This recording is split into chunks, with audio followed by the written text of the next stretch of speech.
Good morning, and thank you for joining today to help celebrate the mission of remembering the fallen, honoring those who served and their families, and teaching the next generation the value of freedom.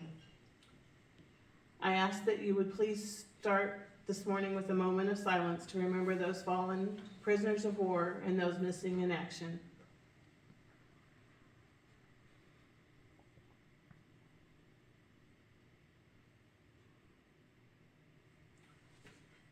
This year, across the country, at over 4,200 locations like ours, there are millions of Americans gathering safely as one nation to remember, to honor, and to teach. We are all proud to be Americans that live in a free society made up of many people from many walks of life. The freedoms we enjoy today have not come without a price. In the cemeteries throughout the nation are men and women who gave their lives so that we can live in a freedom and without fear. We can worship as we see fit. We can raise our children to believe as we do. We are free to vote for the leaders of our choosing, and we have the right to succeed, and we have the right to fail at whatever endeavor we wish to pursue. The United States was founded on these ideals of freedom, justice, and equality. Our nation stands as a shining beacon of liberty and freedom to the world. We thank those who gave their lives to keep us free, especially our own Richard Otto Burke, who was killed July 14th, 1944, while serving in Italy. And we shall not forget. Today, more than ever, we reflect on our nation's veterans and active duty service members who have had and continue to fight to protect the innocent and oppressed. This nation has always been the first to stand up for the freedom of people from around the world. Many who are helping today have answered that call and served your country well. For this, we say thank you, and we are honored to know you. There are many men and women serving today in all branches of the military, here at home and in places far away. We have Addison Darby and Hunter Yates from our congregation. These men and women are part of the best trained, best equipped force in the world. We honor them and their families for their sacrifice that they make each and every day to keep our country safe from terrorism, hatred, and injustice. This morning, we are lucky to have and fortunate to have with us Judge Gary Kamp, who is a former member of Immanuel, who served in the Army National Guard from 1970 to 1976, and a past commander of the Legion Post. Is that right? So, Judge Kamp.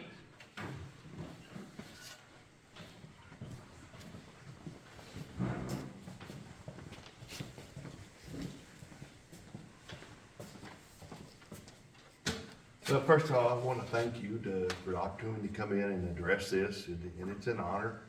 It's always kind of hard to figure out something for that because it's a whole lot easier to talk to strangers than it is about everybody in here I'm related to one way or the other, except for maybe Dennis and Pastor. But it is an honor to be able to come back to Immanuel and just kind of reflect on a few things.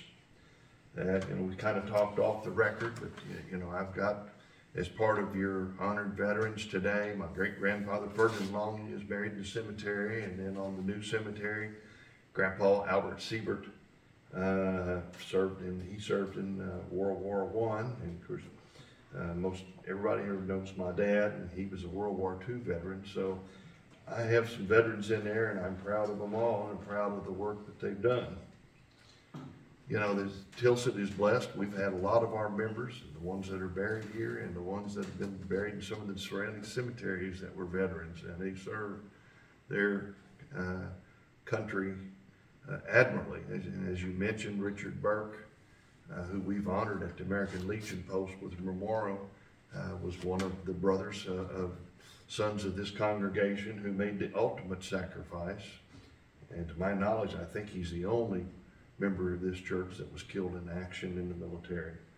But it was people like him that have rose up along with all the others to fight oppression and seek justice and everything. If you look at the Civil War, we got rid of the institution of slavery by their labors and fights. And you go back to World War I with the German and Austro-Hungarian oppression. Of course, the Nazis in World War II and the hideous things that those people did. So I'm pleased to see that you guys come out and have taken the step forward to honor the deceased veterans out in your cemetery. I wish there were more of the rural congregations, and I've talked to 3 or 4 of them about trying to do something, and have used you guys as a shining example. And I think it is well that remember all these people and their sacrificial services that they provided. I know most of them probably didn't willingly want to go and do that, but they did, and by their works and labors, we've been able to enjoy the blessings that God's provided us, including our freedom to assemble, to worship here in this congregation, and have the kind of life that we are because of their sacrifices. Over the years, you read and you see and you hear a lot of discussions about people trying to rationalize war and military service and how that fits in with the teachings of the Bible. And if you study the Bible, we know that war in and of itself is not good. It's something that we should be avoided, but sometimes there's things that God realizes that we has to use us to create, or not create, but to eliminate injustices. And we look back in the book of Genesis when Abraham was told by the good Lord to get an army together and go after and rescue Lot. You look whenever the Israelites got ready to go into the land that God had promised them with Joshua, they worshiped, and it was a holy war to come in and receive the promised land that God had promised them. I think there's some guidance that we can kind of look to, and if you look at Paul's letter to the Colossians in chapter 3, verse 17, and whatever you do, whether in word or deed, do it all in the name of Lord Jesus, giving thanks to God the Father through him. And continuing a few verses later on verses 23 and 24, Paul continues and states that whatever you do, work with it with all your heart as working for the Lord, not for men, since you know that you will receive an inheritance for the Lord as a reward. It is the Lord Jesus Christ you are serving. So I think that makes it clear that God has given a calling to those individuals who have taken up the military service, and they're doing it as long as they're doing it in God's honor and everything. It's a just service, and it's not something that should be taken lightly. This service is, as I stated earlier, it's a part of God's divine plan that he envisioned for us to eliminate the horrors of Nazi Germany and the institution of slavery and those sort of things. I don't really got a whole lot more to say. I think just the fact that you all are here and the fact that you seek to honor those, to speak to a lot of the backbone and good nature of this congregation. I did think I would relate kind of an interesting, almost humorous story from Grandpa Siebert.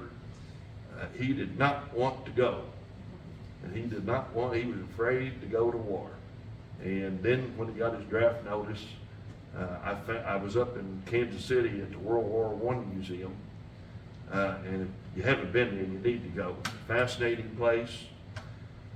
They change the 60% of the exhibits every 3 months, and they have enough to change for about 6 years, so you could go 2 or 3 times a year and never see most of the exhibits and stuff in there. But it's really fascinating. But they have a research, go down in the basement, and there's a research department, and I found Grandpa to see what's in there, and I got a copy of his induction notice that he had to sign whenever he was drafted. And I thought the interesting thing was, one of the questions is there any reason why you couldn't serve in the military? And his response was, he wasn't willing to go out of the USA. Wasn't meant to be. Needless to say, he was in France at the Second Battle of the Somme as an artilleryman and served in quite a bit of stuff over there. And of course, we're a little informal here today, and everybody in here knows my dad, and I think just about everybody in here remembers Norman Sebastian. That those two guys were fellow members here in Immanuel, and just two peas in the pod. They ran around a lot together, and Dad told me the story whenever him and Norman got their induction notices for World War II on the same day. And so they were reporting to St. Louis at the same date and time. And of course, you had a couple of hayseeds from Tilsit, probably hadn't left the county very often. And so they ended up in line and did whatever you had to do to get in there. And then they got to talking to some guy, a young man from St. Louis. And he was shocked to find out they'd never seen street lights and never saw anything like that. And so he loaded them up in his car, and they drove all night all over the hills of St. Louis. And Dad said it took him about 4 pages to write the letter to Grandma Kamp and tell her about everything they saw in St. Louis and how nice this was. And he goes, and Norman was just as astonished as I was. So I thought that was kind of an interesting, humorous thing. And I know that him and Norman, they were lucky enough to go to basic training together, went to their AIT training together, were stationed in Hawaii together at Pearl Harbor, and then from there shipped out to the Philippines. And when they got to the Philippines, they left Hawaii in the Army, and when they got to the Philippines, they were in the Army Air Corps. But they still were infantry. I never did understand all that. But anyway, they were very close and did everything together, went over together, got over to the Philippines, got separated into different companies, and Norman got to come home 3 weeks before Dad did. So they were hoping to stay there. But anyway, it's a pleasure to have come out here, and I'm looking forward to seeing the decorated graves again. Last year when I came out, I took some pictures and I shared them across the United States with relatives of some of your honored veterans and stuff, and they wanted to know if I was going to do it again. So I said, yep, I'll do it again. So anyway, thanks again, and have a memorable service and honor. Thank you, sir.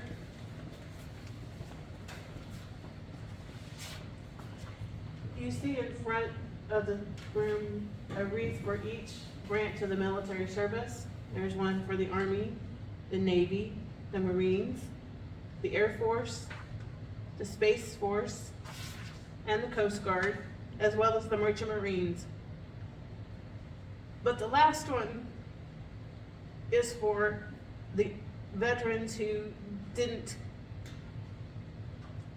for almost the 9,300 United States servicemen from all branches of the service whose last known status was either prisoner of war or missing in action.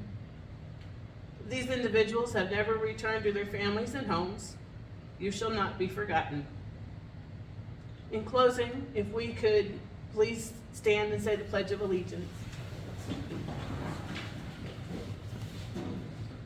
I pledge allegiance to the flag of the United States of America and to the republic for which it stands, one nation, under God, indivisible, with liberty and justice for all.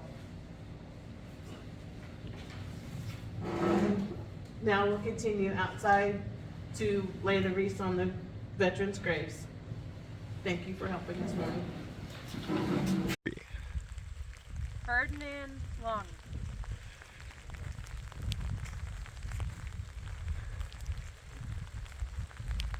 Wilhelm G. Fliggy Sr.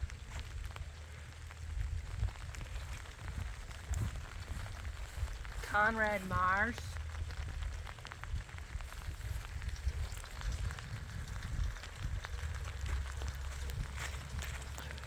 Johann Wilhelm Frederick Brunn.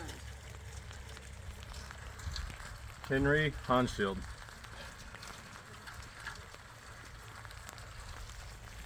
Charles Carl Scooters.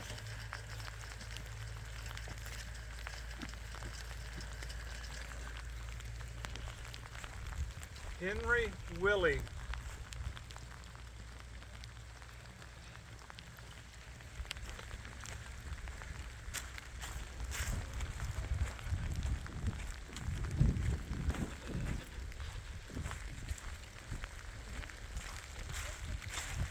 Christian Frederick Wilhelm Nagel.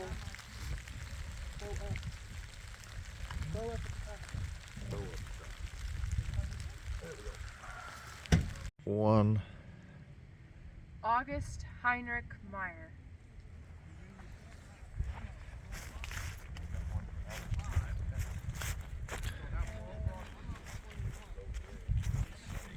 August Louis Best.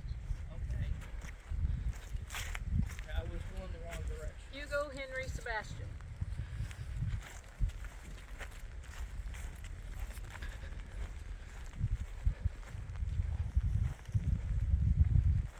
Gilbert Ferdinand Wilkie.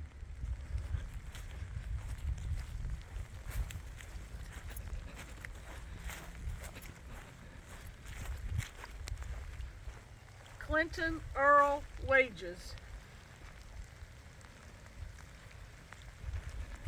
John Edward Siebert.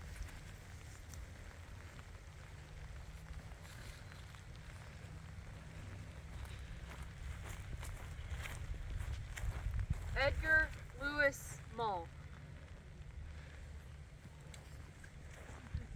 One. Albert Alvin Siebert.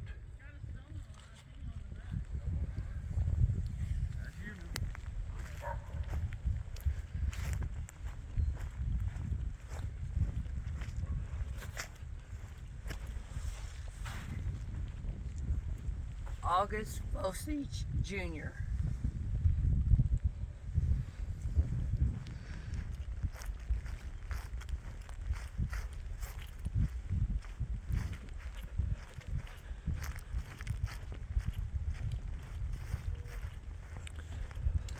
Wilbert Willis Lopes.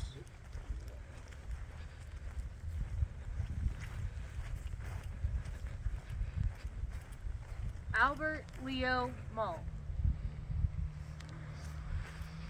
Hubert Theodore Sebastian.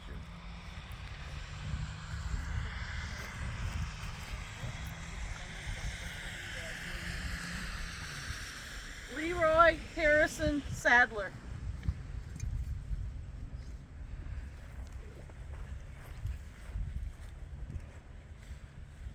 Roy Webster Golson.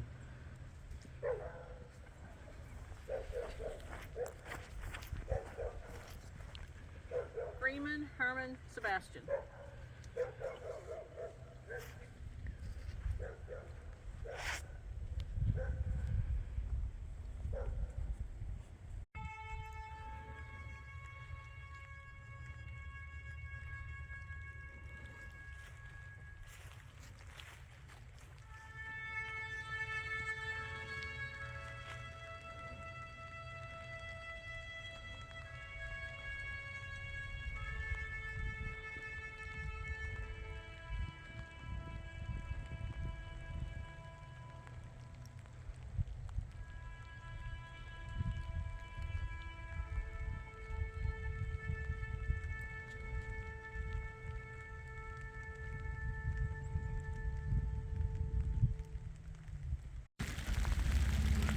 We now take a look at the wreaths that are for the various branches of service. The first one is the U.S. Army. The second one is the U.S. Navy. Third is the U.S. Marine Corps. Fourth one is the U.S. Air Force. The next one is the U.S. Space Force. Then we have the United States Coast Guard, the United States Merchant Marines, and finally, remembering those who did not make it back home, either who are prisoners of war or who are missing in action. We thank you for joining us in our wreath laying today, and we want to again remember our veterans. We thank all of you for your service. God's blessings to everyone.